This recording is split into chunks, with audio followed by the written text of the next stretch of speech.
한국의 무역 중에서 이게 반도체 또 자동차 뭐 이게 이런 부분들이 제일 많고요. 수출액이 그 중에서도 이게 한국의 석유 제품 수출액은 전체 수출액의 약 7%, 수입액은 총 수입액의 17.9%. 원유를 수입해서 정제하고 수출했을 때 중동에서 만약에 이것을 직접 정제해서 판매를 하거나 중국과의 경쟁이 지금 문제가 좀 돼 있는 것 같은데요.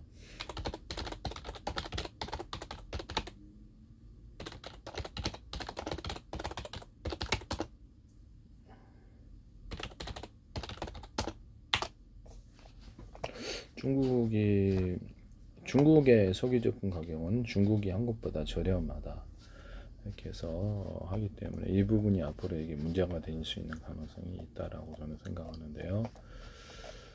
중국이 한국의 이제 석유화학 기업들이 어려움을 겪는데 만약에 중동이라는 이런 나라 석유 생산 국가가 직접 정제를 했을 때 이 부분이 큰 문제가 생길 수 있는 부분이다라고 생각이 들거든요. 그래서 이거를 중국의 수출 금액, 중국의 석유 제품 수출 금액이 한국은 그 479억 달러고요. 중국으로의 수출액이 463억 7천만 달러인데 한국 원유 수입액이 59% 회수한 한국 전체 수출액이 7.0%. 중국이 자체적으로 이제 생산을 했을 때 이 부분이 사라지는 부분이 되겠습니다. 절반이라도 이렇게 없어지면은 한국의 수출에 반도체부터 시작을 해서 자동차, 중국 자동차 3천 몇백, 우리는 400만 대. 그래서 그래서 이것이 다 타격을 받을 수 있는 부분이 되겠습니다. 석유 제품까지. 그래서 한국의 장기적인, 지금 당장에는 수출이 잘 되지만 장기적인 부분에 있어서는 이게 매우 어둡다라고 보여집니다. 주요 수출품 중에 경유가 40%, 휘발유 23%, 항공료 18%, 나프타 8%인데 중국이 자체적으로 이것을 중국 석유가 자체 생산한단 말이에요. 했을 때가 이게 문제입니다. 러시아도 만약에 석유를 자체적으로 정제하거나 했을 때가 이게 문제가 되는데요. 원유를 수출하는 나라가 정제해서 팔면 이게 가격 경쟁력에서 되겠어요. 문제가 크다라고.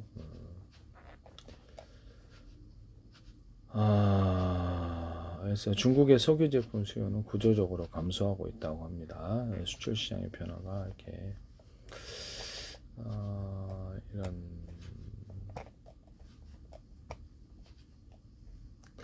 정유업계는 70개국의 석유 제품을 수출하는데 중국 비중이 너무 크네요.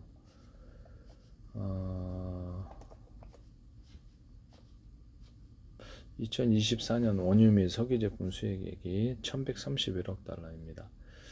국가 총수입의 17.9%를 차지했고요.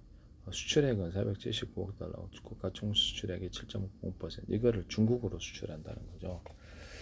이게 지금 그래서 이게 지금 문제가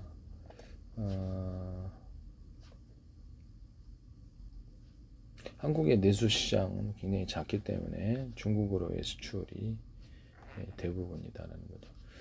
그래서 중국은 석유화학 자금의 100% 육박한 상황이 중국을 대체할 시장은 마땅치 않다라고 수출이 이제 수출의 절반 이상이 중국에 집중돼 있다고 하는데요.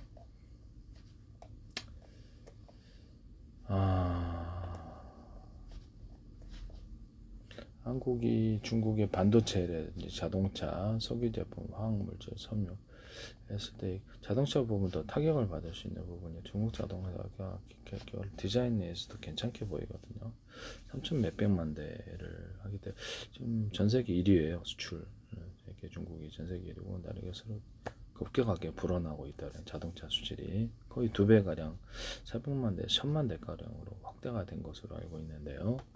향후 그러면 한국에 있어서 반도체, 자동차, 석유이 다 깨지는 거거든요. 장기적으로는 미리 뭐 불안해할 필요는 없지만 향후 돌아가는 앞으로 미래 방향에 대해서 우리가 판단하는 것은 뭐 나쁜 것이 아니기 때문에 깜깜이보다 낫지 않습니까? 네.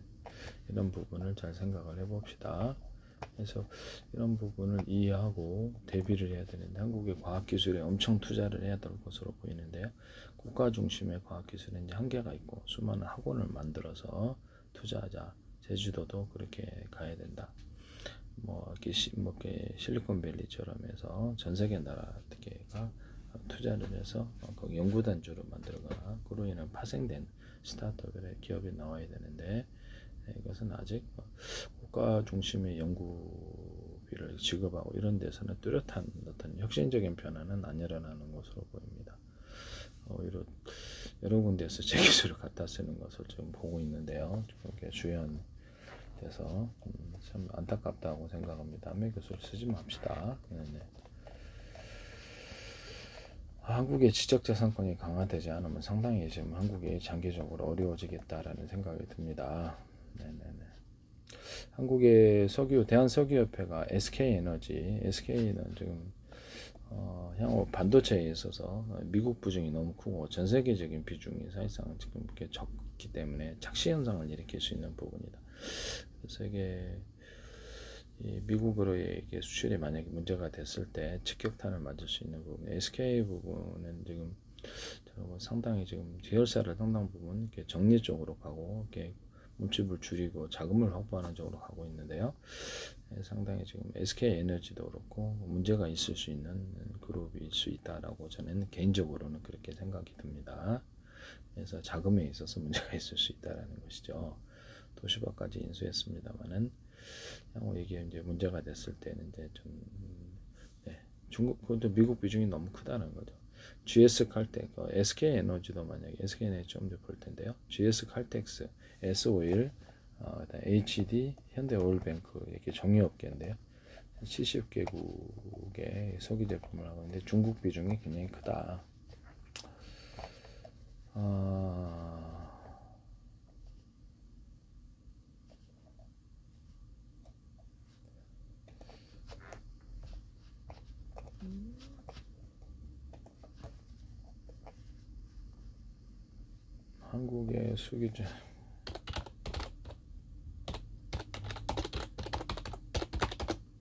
한국의 석유 제품에 대해서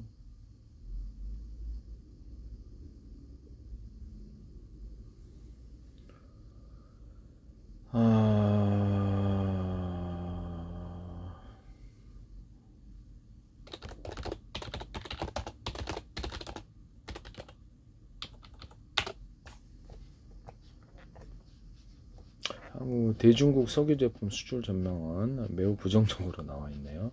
중국의 자금률 상승으로 인해서 공급 과잉과 저가 물량 공세로 해서 향후 수출이 문제가 될 것으로 나와서 2023년에 대중국 수출 감소폭이 전체 평균보다 컸다. 그래서 근본적인 부진이 있을 수 있다. 중국의 에틸렌, 폴리프로필렌, PP 주요 석유화학 제품의 자금률은 100%를 넘어서고 있다. 가격이 다운이 되는 원인이 되겠습니다. 그래서 상당히 이 부분이 이제 앞으로 문제가 될 수 있다는 것이죠.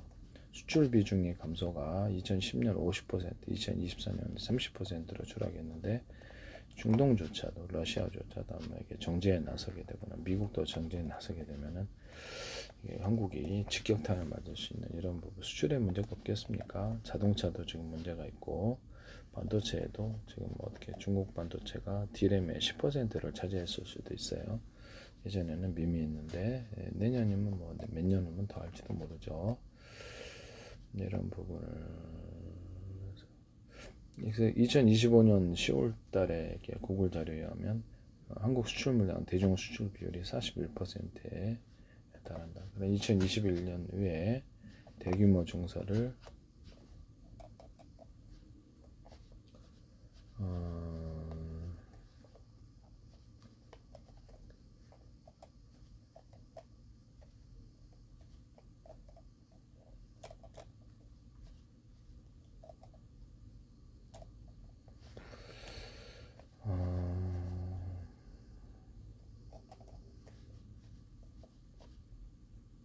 그래서 에틸렌 같은 경우에는 대표적 석유화학 제품인데 중국의 생산량이 폭증하면서 전 세계 공급 과잉 상태고요.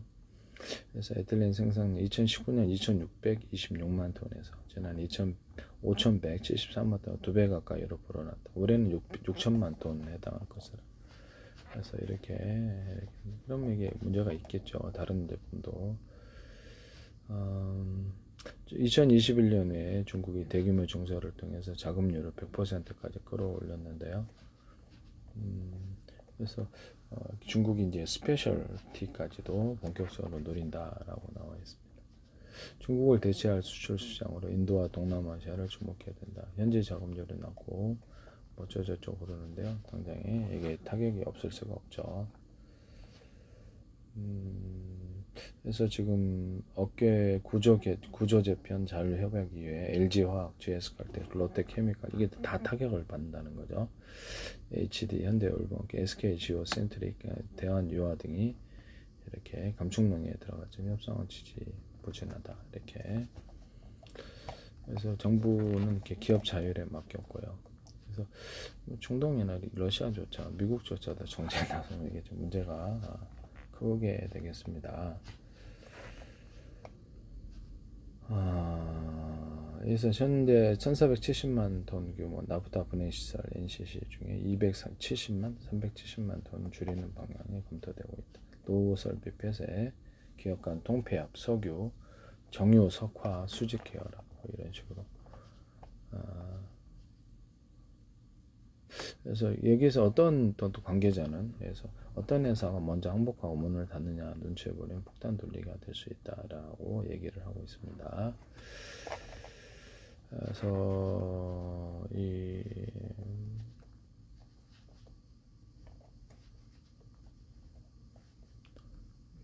NCC는 원유에서 휘발유를 뽑고 남은 성분인 나프타를 고온공업으로 분해하면 에틸렌과 프로펠렌 같은 기초화학 연료를 만드는 설비인데 나프타 분해 설비로 불린답니다. NCC 에틸렌은 석유화학의 쌀인데 플라스틱 비닐 같은 일상에 사용 제품과 자동차, 전자, 주요산의 각종 부품 만드는 데 사용된다. 스페셜티 이런 것은 반도체 디스플레이, 의료기기, 특정 산업에 대해서 맞춤형으로 제작된 화학소재, 반도체 AF를 깎는 데서는 특수가스, 인공장비에서는 생체 신화학 소재, 기술력이 뒷받침이 돼야 된다라고 나와 있습니다. 그래서 이 부분이 문제가 있을 수도 있다라고 저는 생각이 들거든요. 네. 그래서 지금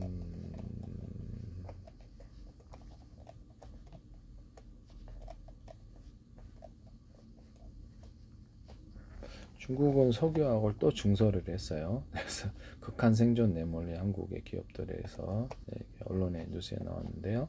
디지털 타임스 같은 데서도. 그래서 이렇게 한국이 지금 국내 기업이 3년 내 존폐 위기 기로에 있을 수 있다라고 이게 기사에서는 취급하고 있습니다. 그래서 대산 석유화학 단지를 존폐하기 위해서 구해달라며 SOS를 정부에 얘기를 하고 있다.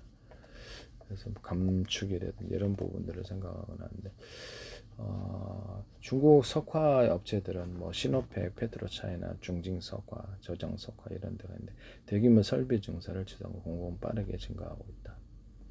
그래서 중국의 PP 생산 능력이 2018년 2,317만 톤에서 지난해 4,369만 톤으로 2배가 늘었고 올해는 5천만 톤을 돌파할 것으로 PP 자금률이 2015년 18% 자금률이었는데 지난해 96.9% 상승, 올해는 100%를 웃돌린다. 그래서 가격은 하락세로 돌아섰다라고. 톤당 PP 평균 가격 톤당 1,250달러에서 1,030달러까지 떨어졌다. 내년 7월에는 톤당 920달러까지 추락할 것으로 보인다라고. 이제 2025년 7월 20일자 디지털 타임스의 뉴스입니다. 그래서 이런 부분을 그래서 중국의 PP 수출에 한국이 5년 연속 감소세인데 상당히 지금 위기의식을 갖고 있는 것 같아요. 그래서 대한유화, SK, 지오센트릭, 효성화학, 롯데케미칼, GS칼텍스, 폴리미래, NG화학, 하나 토탈 에너지스 PP를 생산하고 있고 지금 LG그룹도 약간 이렇게 그룹 전체에 있어서 분위기가 좋지 않다라고 보여지는데요. 중국과의 경쟁에 있어서도 그렇고 상당한 타격을 받고 있는 것으로 알고 있습니다. 네네. LG화학, 그 다음에 그다음에 LG화학, 하나토탈에너지 PP를 생산하고.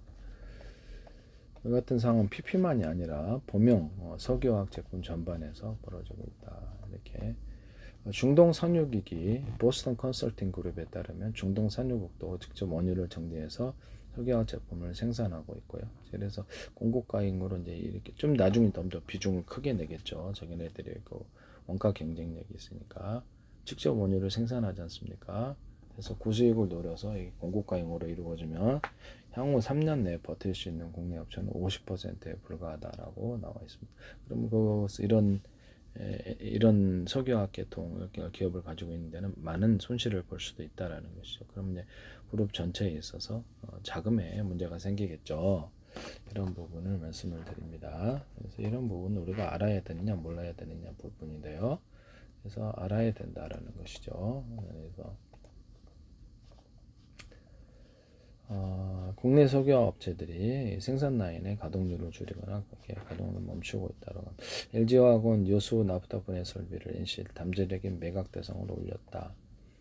롯데케미칼도 현대케미칼 대신 대산 NCC 통합 연유를 진행 중이다. 공장을 판다는 거죠. 장기적으로 이게 안 좋다라는 거죠. 그래서 이렇게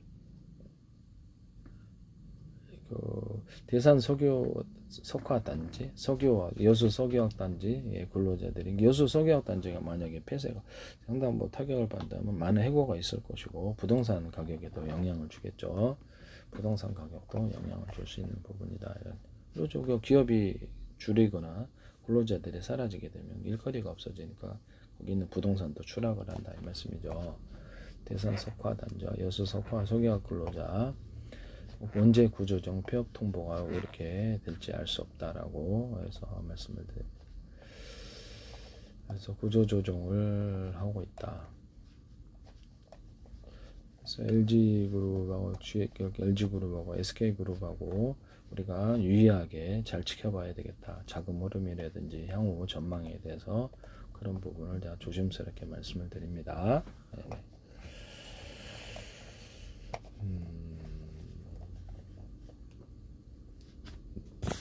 잠깐만요. 저게 SK에너지의 지금 구조를 볼게요.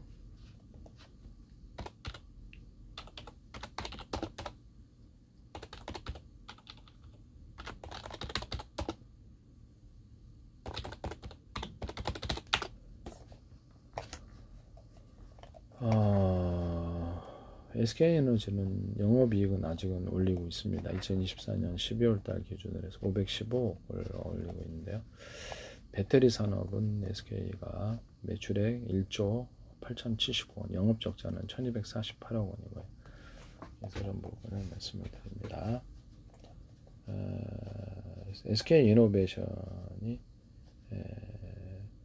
6시간 전에 SK이노베이션 매출액을 5,735억 원 흑자 전환으로 발표를 했네요.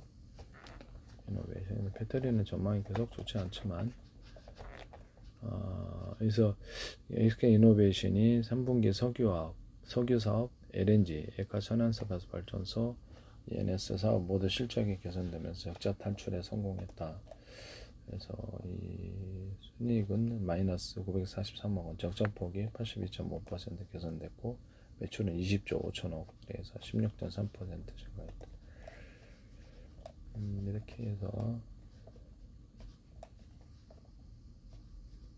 SK 이노베이션이 이렇게 배터리 중심으로 여러 가지 가지고 있는 것 같은데요.